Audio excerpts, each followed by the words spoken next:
5 shots taken. So, Brian, the Warriors beating the Raptors despite Steph going 2 for 16, something, nothing, or everything.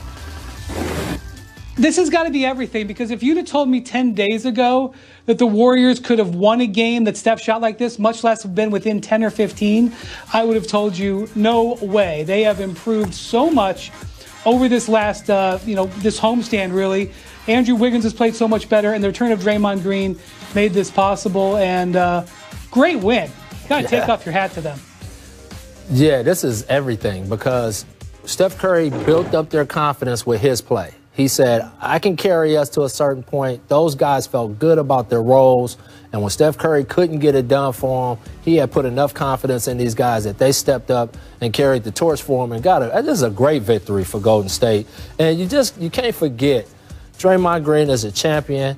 Steve Kerr, Mike Brown, the rest of the staff are big-time coaches. They're going to win games like this because they have that kind of staff, and you can see it now. They're starting to make Andrew Wiggins a part of what they're doing and really highlighting his talents and putting him in a position to do well. And so this is an everything win for them. I'm happy for them. Hopefully they can keep it going. This is where I get to pull out the Kendrick Perkins I told you voice on day 2 of the NBA season when I said, look what happened opening night. Don't bury the Warriors yet. I still believe Can't bury them, no. Right? So, I mean, look, we'll obviously see how the season goes, but this is why. Don't bury the Warriors.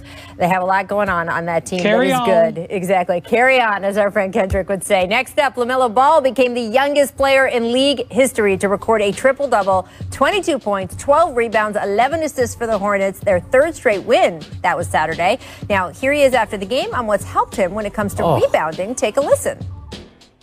You're a natural rebounder. What's the key during that? I mean, I played a lot of 21 growing up, so it's just a whole lot of basketball for real. It's pretty much just instincts, I guess. All right, Fizz, something, nothing, or everything. That's everything. That's everything. He just threw out our game. 21. More kids need to go to the park and play 21. And for y'all that don't know what it is, a guy goes to the line, he shoots free throws. When he misses, you got to go rebound the ball, and then it's one-on-one. And not enough guys play 21. Good shout-out, kid. He's got bragging rights in the house. He got the triple-double before his brother. That's right. And we give his pops a lot of crap. This guy's raised 2 big-time basketball players and kids. Because if you know these kids, they're big-time guys. They're going to be great professionals. And I'm happy to see this. But 21, you got to love it. This is everything. The LaMelo's first 10 games, I don't think could have gone better, considering what he was being asked to do, joining a team, a couple of weeks before he made his debut at 19 years old. Wow. I had sort of moderate expectations for him because his shooting woes in the previous leagues, he just didn't shoot the ball real well. Well, guess what? He's shooting 36% on 3, which is really good, which it looks like it's only going to improve. He's shooting in the mid-40s overall. And James Borrego, the Hornets coach, has done a really nice job of keeping the pressure off him. He's not starting him, but he's looking for ways to play him with their other guards.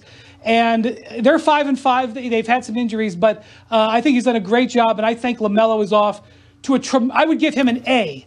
To considering everything. I know he's not, averaging huge numbers, but I think all things considered, it's been a terrific start to his career. Yeah, and by the way, Fizz, you mentioned the Ball brothers. Don't forget, the middle kid, Langelo, is in the G League. So, I mean, those are 3 professional basketball players. You talk about more kids should go to the playground and play 21. As LaMelo said, this was his backyard. He didn't have to go to the playground. This is that concrete backyard that we've seen so many times on TV. Sun up to sundown, we played 21. When we weren't playing pickup, we was playing 21. Boom. Simple as that. There you go. All right, guys, up next. Just for today, that's long-term health, with the accumulation of games. It's the numbers we want to stay away from with our players. All right, so Fizz, Doc's pain. You've had to manage minutes in your time as a head coach. What would your concerns be when faced with the same situation as Doc? He's hitting it on the head. I mean, the one thing I think all of us coaches have become over the last few years is like sports scientists, like unofficially, right? So we have learned that there is a science to the fact that if a guy is playing so many minutes, say 5 minutes a game, low-minute guy, and all of a sudden he jumps up to 40 minutes a night playing competitive NBA basketball against the best players in the world, that could lead to injury, especially over cumulative nights. And so he's right. And so, again, the league is going to have to figure out how do we work this so that, one, we're protecting our players from COVID, but at the same time, we're protecting our players on the court from getting serious injuries, pulls, twists, things like that can have you out for a whole year, for 6 months, things like that. And so, yes, Doc is right. When you're a coach, you're trying to manage all of this, and when you got 7 guys, you really don't have a choice. Most of those guys are going to play close to 40-plus minutes, and that's just the situation that you're in. When they came up with this 8-player rule, it wasn't in the COVID era, and maybe it would happen 1 time or 2 times a year in the entire NBA, and maybe it would just happen for one night because a guy or two had a twisted ankle or was under the weather for one day. This rule, this 8-player rule, was not built for contact tracing that lasts 7 days. And so there's really only 2 options. You're either going to have to reevaluate the contact tracing rules as a result of new protocol, or they're going to have to consider expanding the rosters, which they've already done a little bit of by allowing 10-day contracts, which they don't usually allow at this point in the season.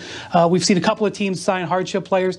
Before this season started, Rachel, the NBA kicked around extending the amount of two-way players from 2 per team to 4 per team, or even negotiate to 3. They ended up not doing that.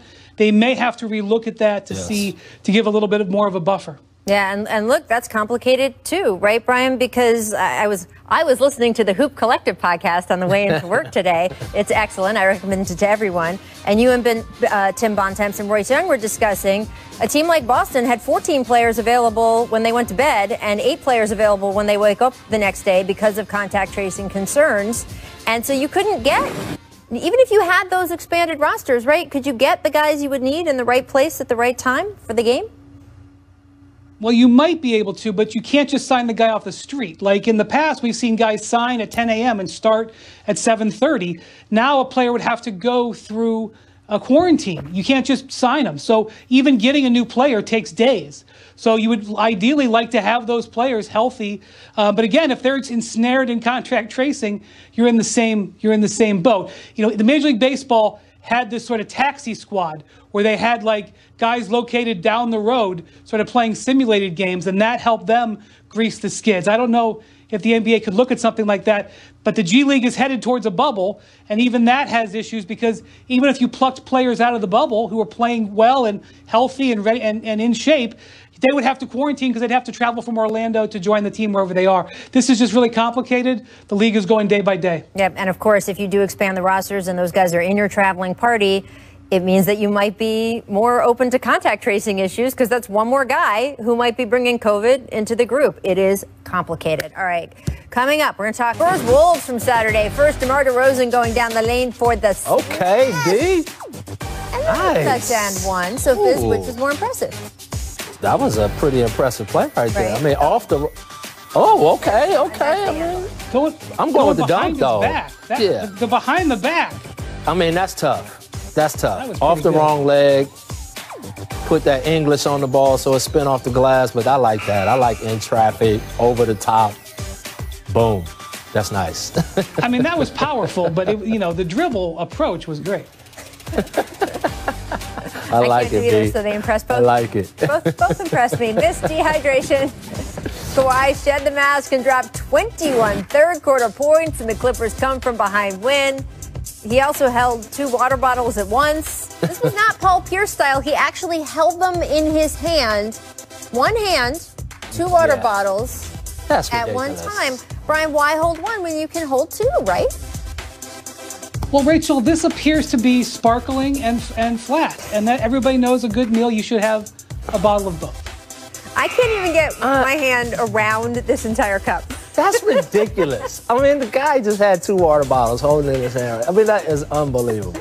I actually think he could hold more than 2. So unfair. I think he could hold 3 or 4. That's just, that's wrong.